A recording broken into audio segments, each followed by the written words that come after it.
Let's talk more about the plays for the presidency. Alan Kelly, as you know, is the CEO, the founder of the Bethesda-based consultancy Playmaker Systems. You can find him at plays2run.com. And this is a sort of a periodic table of politics, standard table of influence strategies. And we have, guess what, a few strategies this week, some of which are based on, well, of course, the, can I use that? That was, we put that in the minds of a lot of people yesterday, the Etch-a-Sketch. Alan Kelly, sorry if I had to throw the cars at you this morning. Good morning, Tim. How are you? I'm good. So, Mitt Romney, as you write in the blog, for those who don't know, they can actually read what you're saying. Despite his Etch-a-Sketch moment and the plays that Rick Santorum and Newt Gingrich are desperately running to leverage the gaffe, former Massachusetts Governor Mitt Romney is likely off the bubble and finally on the way to his grand old party nomination, the non-brokered type. To Mitt's chagrin and relief, he is savoring the sturdy aphorism, Republicans aren't in love, but they're in line. So we love to start the day with an aphorism, and we got one there.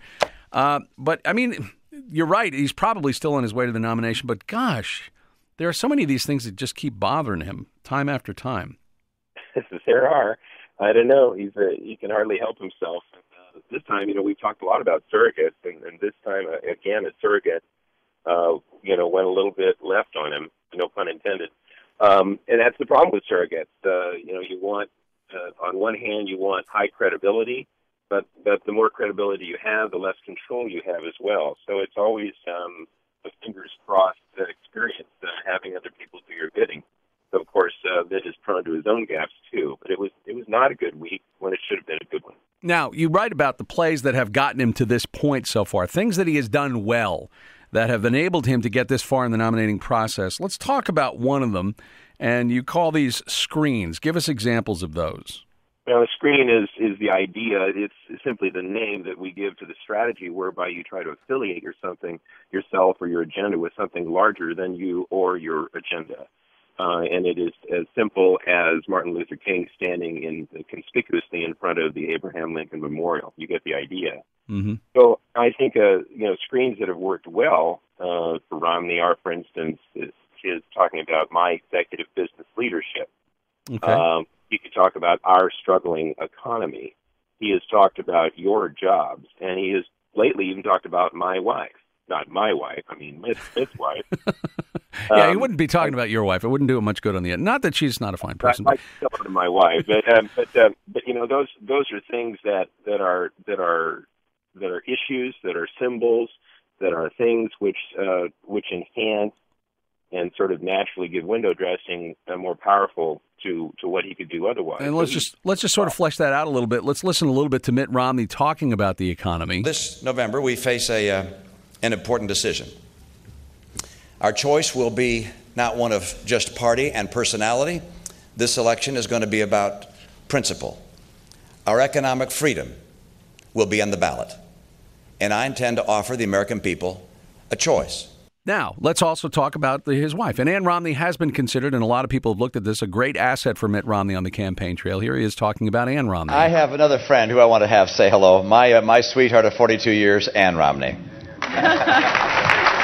Oh, it's good to see some friends in the audience. Okay, so those are working, Alan Kelly, but I guess there are a few that he has tried that have not been quite so effective. And you say that, for example, comparisons to Ronald Reagan or acting like a Southerner, those are not playing well for him.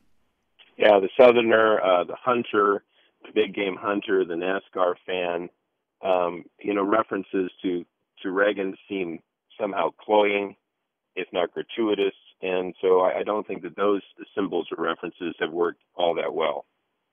Let's give a listen. Well, people remember this perhaps when he was visiting Daytona, and he was talking about being at the Daytona 500. Not as closely as some of the most ardent fans, but I have some great friends that are NASCAR team owners, whether that's Johnny Morris with the Bass Pro Shop team or Richard Childress.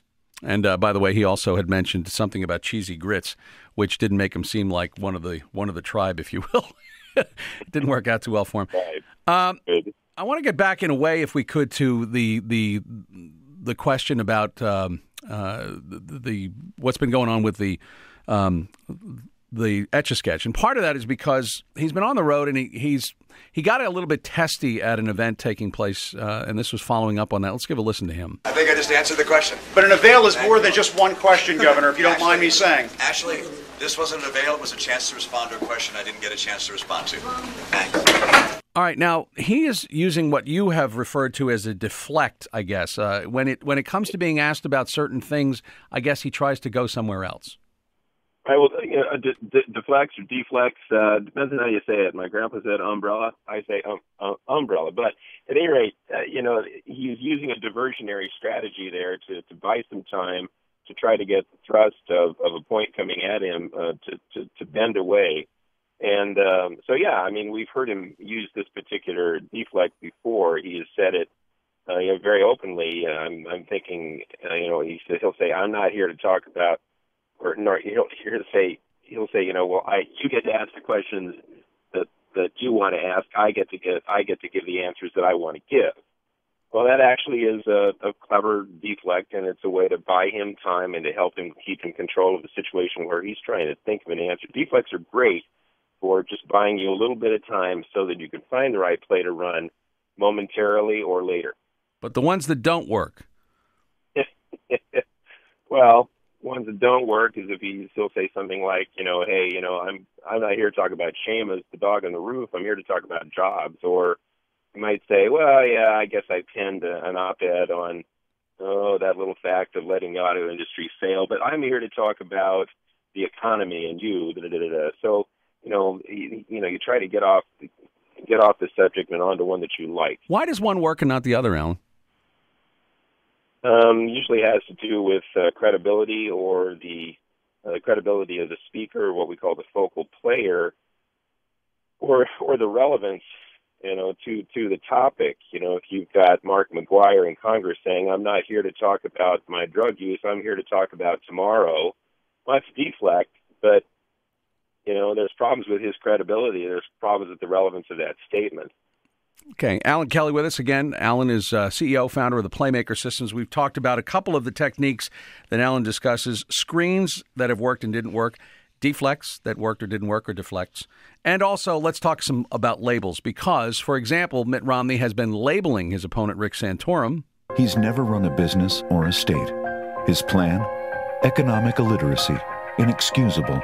The worst idea of any GOP candidate, Rick Santorum, another economic lightweight. And there is another label that Mitt Romney is using. I think to get President Obama out of office, you're going to have to bring something to the race that's different than what he brings. He's a lifelong politician. I think you have to have the credibility of understanding how the economy works, and I do, and that's one reason I'm in this race. Now, he is an economic expert. Rick Santorum's an economic lightweight. That works, but the I'm not a politician label for Mitt Romney does not work. Why not? Well, because he is a politician. He was a governor, governor of a major state. And, quite obviously, he's been a politician for, the last 4 to 5 years running for president. And he ran for Senate in Massachusetts against Edward Kennedy. Yeah, that little thing, too. And so, the label is an interesting play because I think it's sort of popularly thought to be just so terribly effective. It's that alliterative, perfect Jesse Jacksonian statement that just sort of sticks to you, that everybody remembers. But I do think there's a problem with the label, and that is that plays can come in and out of fashion. And I think the label is very prone to overuse, and I don't think in the next election cycle we're going to see it as much because you're always sort of waiting for that cute little thing which has been fashioned and crafted, and it's always every politician is waiting to say it right after the presser, and so I think that probably will start to fail, at least for the next cycle. And the other label, or the other play that Alan has mentioned many times, the preempt, some of which work, some of which don't work. Mitt Romney. My view is get the federal government out of Medicaid, get it out of health care, return it to the states. And if you want to go be governor of Massachusetts, fine. But I want to be president and let states take responsibility for their own plans. So that's a preempt where he's talking about health care, which worked for Massachusetts, just not the other 49 states. And then he also has a couple of other preempts. Tonight was a primary, but November is the general election. And we're going to face a defining decision as a people. Our choice will not be about party or even personality. This election will be about principle. All right. Now, I'm not sure that's necessarily a preempt, but I know that the one before that was about the health care. And this is something that's interesting as we go into the Supreme Court next week, Alan Kelly. The preempt is, hey, look, I did it in Massachusetts. It worked great for that state. It's just not a good national policy. You think that has sort of worked for him? No, I don't think it's worked particularly well. It is an attempt to be preemptive, to take an issue that you maybe know is coming, and to take it to your advantage, or maybe to take an issue that is actually an opponent's strength and to try to make it yours well before they do. In other words, it is a preemptive strategy. And, Mitt Romney just doesn't have sort of the social, emotional, acuity to do those or to do those well. And I think the biggest failure at his attempt to run a preempt has been, this very presumptuous talk of his Ronald Reagan-ness, of his, he likes to paint a picture of his not when he will, but when he is facing down Barack Obama, when he is sitting in the Oval Office. And I think people have taken his preempts as being presumpts or presumptuous references that just haven't worked for him. Last on surrogates, I wanted to ask this because we've heard of all kinds of different surrogates, people who get up and speak for someone else. It's my honor, real honor, and privilege to endorse Mitt Romney. All right, that's Donald Trump. That surrogate did or didn't work for him? No. I mean, this is Mitt Romney standing in Las Vegas. I don't think he drinks Coca-Cola, much less stand at a gambling table, and much less hang around with reality show experts like Todd McDonald. So that again, the surrogates are such an interesting thing because if you don't have them, you really can't expand your platform. It's a little like screens. If you can't run screens, if you can't run preempts, then you have to do it all by yourself, all on your own merits. You have to reach out. Sometimes people like Donald come along and they want to stand with you. Well, what do you do about that? And, I think Mitt sort of did his best. And actually, I thought the way he articulated it, as I recall at the time, he said something to the effect like, well, who'd have thunk that I could be standing here? It was a reference. It was actually a play called A Ping, which said, hey, I'm not so stupid. I know that this is kind of ridiculous. And he also did it within just a couple of minutes, and he was about 10 feet away, so I don't think he was actually in the picture with Donald Trump most of the time. Yeah, so that was fairly deft. By Romney. I like that moment for him. Yeah. All interesting stuff. Of course, Plays to Run. That is PLAYS, the numeral 2, and run.com if you would like to find out more, if you want to check it out. Alan Kelly, CEO, founder of the Playmaker Systems. We'll look forward to having you in the studio next week, Alan. Thanks a lot. Thanks, man. Bye-bye.